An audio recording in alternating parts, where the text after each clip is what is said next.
Азарле Дустар, друзья, дорогие мои земляки, эти слова одни из самых важных в моей жизни.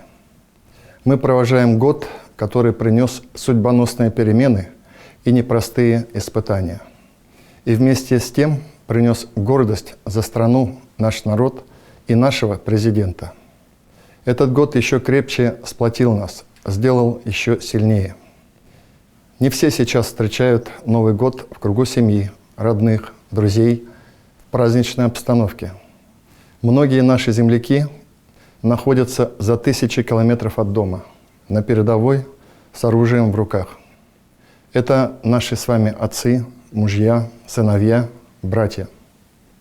Они защищают Отечество, сражаются ради нас с вами, ради будущего России. И пока они не вернутся домой, каждую секунду наши мысли будут с ними. А они обязательно вернутся с победой. Живые и невредимые, любимые, родные, наши герои. Для них важно, чтобы их близкие, их семьи были окружены нашей заботой и вниманием.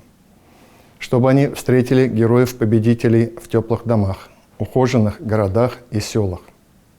А мы все вместе работаем и будем работать здесь на совесть. Да так, что, вернувшись, они скажут: «Как же похорошела моя родная республика».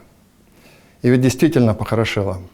Даже такой тяжелый год мы прошли достойно. Делаем все, чтобы люди жили лучше. Благоустраиваем наши города и села. Открываем новые предприятия. Строим жилье и дороги. Растим богатый урожай. Развиваем науку и университеты. Заботимся о детях, старшем поколении. Помогаем фронту, нашим братьям на Донбассе, в Херсоне и Запорожье. Дорогие друзья, сегодня я от души говорю всем вам спасибо.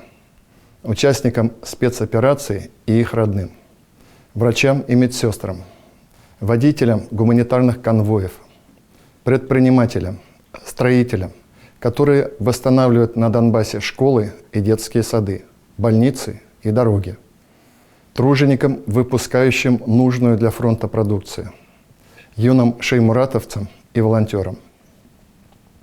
Каждый из вас вносит свой вклад в победу. Мы справимся, мы преодолеем любые испытания, и нам будет что с гордостью рассказать внукам об этих исторических событиях.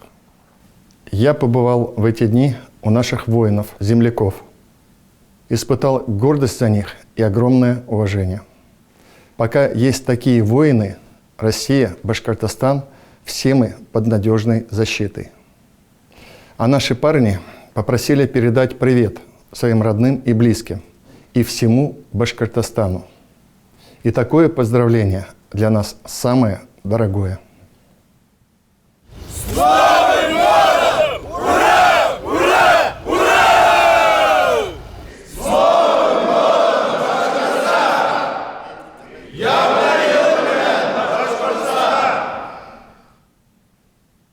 Дорогие друзья, искренне верю, что 2023 год будет годом наших успехов, нашей победы, годом полезных дел для нашей малой Родины и нашей огромной России.